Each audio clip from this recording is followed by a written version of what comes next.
भाग्य का लिखा अद्भुत कहानी ट्रू स्टोरी इन हिंदी। राजकुमारी एक दिन अपनी सहेलियों के साथ शिकार पर चली गई थी। राजा को इस बात का बिल्कुल भी पता नहीं था।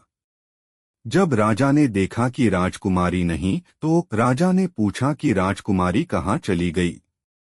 सेनापति आया और कहने लगा कि राजकुमारी आज अपनी सहेलियों के साथ शिकार पर गई है, जबकि उन्हें ऐसा नहीं करना चाहिए था। राजा को जब यह बात पता चली तो उन्होंने सिपाहियों को भेजा राजकुमारी को वापस लाने के लिए। राजकुमारी अपने शिकार में इतनी मगन हो चुकी थी, उन्हें यह भी नजर नहीं आ रहा था कि वहां पर एक साधु महाराज जी तपस्या कर रहे हैं। साधु महाराज जी को शिकार समझकर राजकुमारी ने तीर चला दिया और साधु महाराज जी को तीर लग गया। अब राजकुमारी साधु महाराज जी के पास गई और उन्होंने देखा कि साधु जी के तीर लग गया है। उन्होंने माफी मांगनी चाहिए। साधु महाराज जी ने कहा कि अब तुम्हें इस बात की सजा मिलेगी। मैं यहाँ पर तपस्या कर रहा था, तुमने मेरी तरफ ध्यान नहीं दिया और मुझे तीर लग गया। राजकुमारी ने बहुत बार विनती की, लेकिन साधु महाराज जी उन्हें क्षमा नहीं कर रहे थे।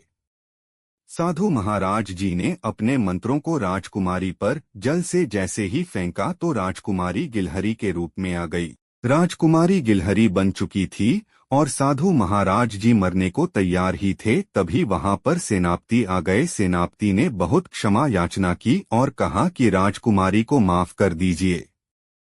सेनापति ने कहा कि राजा को बहुत दुख होगा। साधु महाराज जी ने कहा कि ठीक है, मैं तुम्हारी विनती सुन लेता हूँ। तुम्हें एक काम करना होगा। उस पहाड़ी पर एक ऐसा फूल होता है जिसको जाकर तुम राजकुमारी को खिला दोगे तो वह वैसे ही जैसे रूप में आ जाएगी। और उसके साथ साथ महाराज जी यह कहकर दुनिया से चले गए। सेनापति भागते हुए राजा के पास गए, पूरी बात राजा को बता दिया। राजा को बड़ी चिंता होने लगी। राजा यही सोचने लगे कि भाग्य का लिखा कोई नहीं मिटा सकता, हमें उसके सामने झुकना पड़ता है। और वह उस पहाड़ी पर अपने सैनिकों को भेजा जिससे उस फूल को प्राप्त कर सके, लेकिन कोई भी सैनिक वहां से वापस नहीं आया। राजा को कुछ भी समझ में नहीं आ रहा है। जितने भी आदमी है वह फूल को लाने के लिए भेजता था, कोई वापस नहीं आ रहा था। राजा को बड़ी चिंता होने लगी क्योंकि वहां से कोई भी आदमी वापस नहीं आ रहा है। इस तरह तो कभी भी राजकुमारी ठीक नहीं हो पाएगी। तभी गांव से एक आदमी राजा के पास आया और कहने लगा कि अगर मैं आपकी राजकुमारी को ठीक कर दूं तो आप मुझे अपने राज्य में कोई नौकरी दे दोगे। राजा ने कहा कि अगर तुम यह काम करते हो तो मैं तुम्हें भी सेनापति बना दूंगा। आदमी बहुत गरीब था और अपनी समस्या से गुजर रहा था।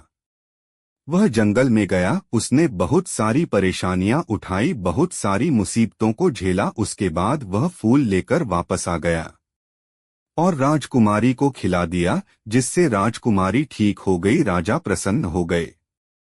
राजा ने उसे अपने यहाँ पर नौकरी दे दी। ईमानदार आदमी बहुत आगे तक जा सकता है, इसीलिए इंसान को ईमानदार होना बहुत जरूरी होता है। राजा को यह बात पता थी, इसलिए राजा ने राजकुमारी का विवाह उसके साथ कर दिया। हमें अपने जीवन में ईमानदारी के साथ सभी काम करने चाहिए। हमारी ईमानदारी एक दिन हमें कामयाबी तक पहुंचा देती है।